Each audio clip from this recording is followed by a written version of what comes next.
भारत में हींग का फूल खिला है, तो इसके ऊपर क्वेश्चन आने के चांसेस हैं क्योंकि यूपीएससी अक्सर एक्सोटिक प्लांट्स के ऊपर क्वेश्चन पूछ लेता है।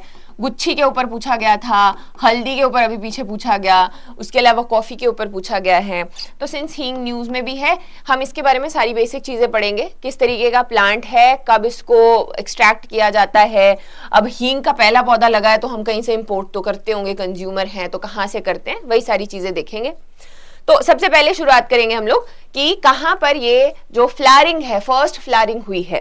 ये हिमाचल प्रदेश के कांगड़ा डिस्ट्रिक्ट में, वहां पर IHBT है पालमपुर में, which is institute of Himalayan resource biotechnology. ये CSIR के अंडर ही आता है। एक पौधे को लगने के लिए 5 साल लगते हैं, तो 5 साल पहले इन्होंने ये प्लांट्स जो है यहाँ पर लगाए थे और अभी फाइनली ये फ्लावर किए हैं, यानी कि वो जो पूरा साइकिल है उनका वो पूरा हो चुका है। तो ये आपका एक फैक्ट आ जाता है हिमाचल प्रदेश का, IHBT है पालमपुर में। अब ये जो कंजम्पशन है हमारी अराउंड 1500 टन्स की, ये आती है डिफरेंट एरिया से, डिफरेंट आपकी जो कंट्रीज हैं जिसमें अफगानिस्तान, ईरान और उज्बेकिस्तान लार्जेस्ट एक्सपोर्टर्स हैं और हम इन्हीं से इंपोर्ट करते हैं। जो 90% है वो अफगानिस्तान से आता है, 8% आता है उज्बेकिस्तान से और 2% जो है वो आपका ईरान से हम लोग एक्सपोर्ट करते हैं। हम लोग तो इंपोर्ट करते हैं, वो लोग एक्सपोर्ट करते हैं। तो ये बहुत इंपॉर्टेंट है। अब हमने खुद ही लगाने को इसके बारे में सोचा, इसके बारे में कुछ चीजें पता होनी चाहिए, जैसे कि इसका साइंटिफिक नेम या फिर बोटानिकल नेम भी जिसको हम कहते हैं, फेरुला एसोफेटिडा। अब ये जो फेरुला है ये 130 स्पीशीज होती हैं टोटल। इसमें से जो ये एसोफेटिडा है, इकलौता यही है जिसको इकोनॉमिकली यूज किया जा सकता है। लेकिन अभी देखो इंपॉर्टेंट फैक्ट क्या है यहाँ पे कि इंडिया में हम लोग ये नहीं उगा रहे। इंडिया में जो है हिमाचल प्रदेश में जो रिसर्च किया जा रहा है, चंबा में लगाया गया है, वो है फेरुला जैकियाना। और फिर जो कश्मीर और लद्दाख में लगाया जा रहा है वो है फेरुला नार्थेक्स। तो again it becomes very important fact कि हम कौन सी स्पीशीज यहाँ पर लगा रहे हैं। तो यही दोनों आपकी स्पीशीज हैं। बाकी अगर इसकी बात की जाए, ये एक पेरिनियल प्लांट है, वेरी इंपॉर्टेंट। इस तरीके के क्वेश्चन डाल देते हैं। ये पेरिनियल प्लांट यानी कि सारा साल लगा रहता है, 5 साल लगते हैं इसको मैच्योर होने के लिए। उसके बाद इसमें से हम लोग ये जो हींग है उसको एक्सट्रैक्ट कर सकते हैं। हींग कैसे एक्सट्रैक्ट होता है, अगेन इंपॉर्टेंट, इसकी रूट में से निकाला जाता है। जो इसकी टैप रूट है उसको जब ऐसे इस तरीके से तोड़ते हैं या फिर इसके साइड से इस राइबोसोम है इसको तोड़ा जाता है, तो उसमें से ये ग्लू लाइक निकल कर आता है, रेजिन निकल कर आता है, जो बाद में अगर हार्ड हो जाए तो इस फॉर्म में आ जाता है, वरना इसको लिक्विड फॉर्म में भी बेचा खरीदा या बाद में पाउडर बनाया जाता है। बहुत सारी फॉर्म्स में ये बिकता है। तो ये कुछ यहाँ पे आपके इंपॉर्टेंट फैक्ट्स थे। रेजिन है, रूट से निकलता है, 5 साल लगते हैं और साथ ही में एक पेरिनियल प्लांट है। जो हिमाचल प्रदेश में लगाया जा रहा है वो फेरुला जेस्कीनिया है और जो कश्मीर और यहाँ पे लगा रहे हैं हम लोग वो फेरुला नार्थेक्स है। अब वैसे लगाते हैं हम लोग ये ईरान, अफगानिस्तान और सेंट्रल एशिया में लगता है जहां से मंगवाते हैं। यहाँ पर होती है वेल ड्रेन्ड सॉइल और सैंडी सॉइल, जहां पर बारिश कम होती है वहां पे लगता है। यहाँ इसको चाहिए 200 से 300 mm की बारिश, इससे ज्यादा होगी तो खराब हो जाएगा। तो इसी के लिए यहाँ पर और चीजें जो आती हैं कि 40 डिग्रीज के पास में और -4 डिग्री के पास इसका आपकी रेंज रहती है और ड्राई रीजन में लगता है। अब हिमाचल प्रदेश का लाहौल एंड स्पीति एक बहुत अच्छी लोकेशन है। क्यों है? क्योंकि यहाँ से ग्रेट हिमालयन रेंज आती है ऐसे करके, तो यहाँ पर आपका कोल्ड डेजर्ट बनता है, बिकॉज यहाँ से हमें ट्रांस हिमालयस देखने को मिलते हैं। अब इसके बीच में जो जास्कर रेंज आती है, इधर बीच में कोल्ड डेजर्ट है। हिमाचल का एक बायोस्फीयर रिजर्व है। टोटल इंडिया में 18 बायोस्फीयर रिजर्व है, जिसमें से एक ये वाला आपका रीजन है जिसको हम लोग कोल्ड डेजर्ट भी बोलते हैं। तो यहाँ पर ये सारी जो कंडीशंस हैं और उत्तराखंड के उत्तर काशी में यहाँ पर ये फुलफिल हो रही हैं, तो इसी के लिए यहाँ से इसकी जो है वो शुरुआत की गई। ये तो हमें पता है कि ये डेली वही 1500 टन जो हम लोग मंगवा रहे हैं वो यूज तो हो ही रहा है।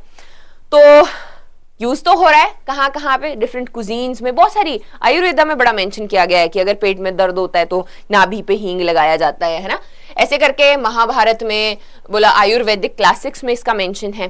चरक संहिता वेरी इंपॉर्टेंट, इसमें इसका मेंशन किया गया है।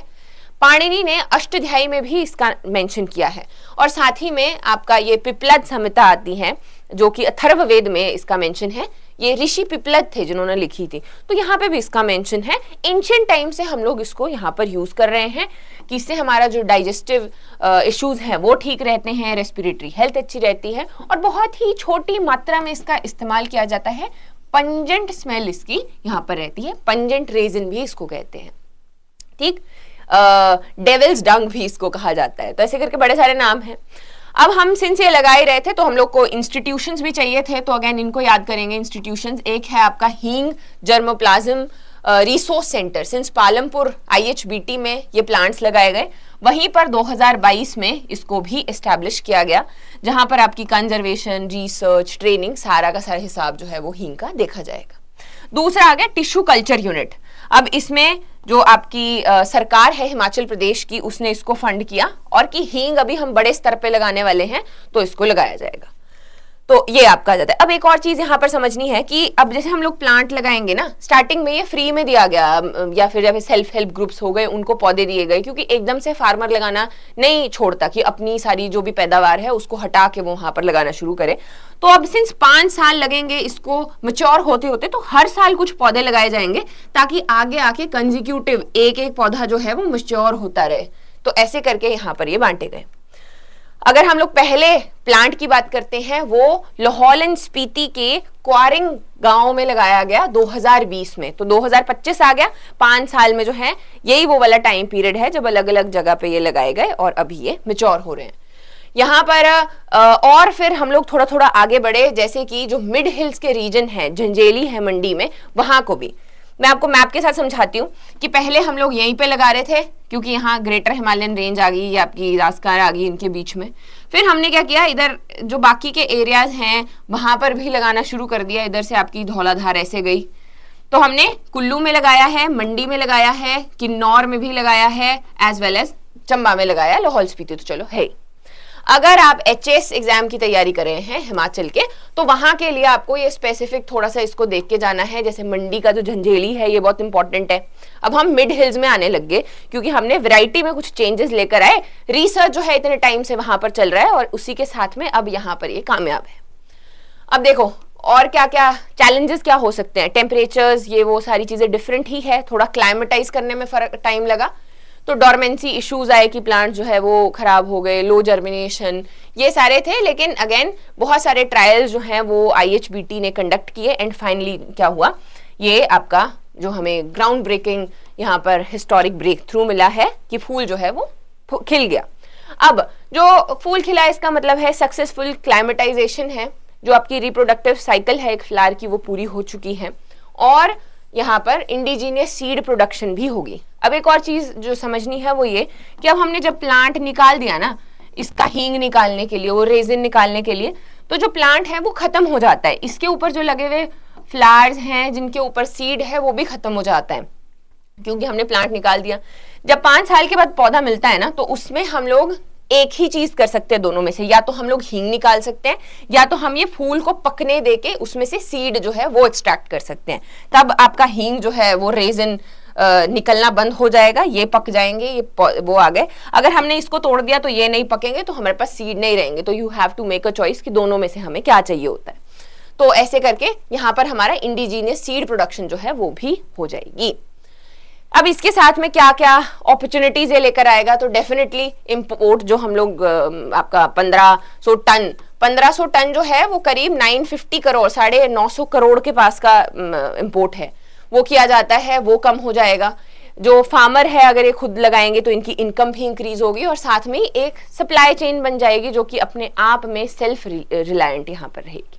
सो यही इसके बारे में कुछ पॉइंट्स हैं जो कि प्रीलिम्स के लिए एटलीस्ट आपको याद करने हैं कि कहाँ पे ये हुआ। पेरिनियल प्लांट है, टैप रूट से इसका रेजन निकाला जाता है, ये सारी की सारी चीजें। So thank you so much.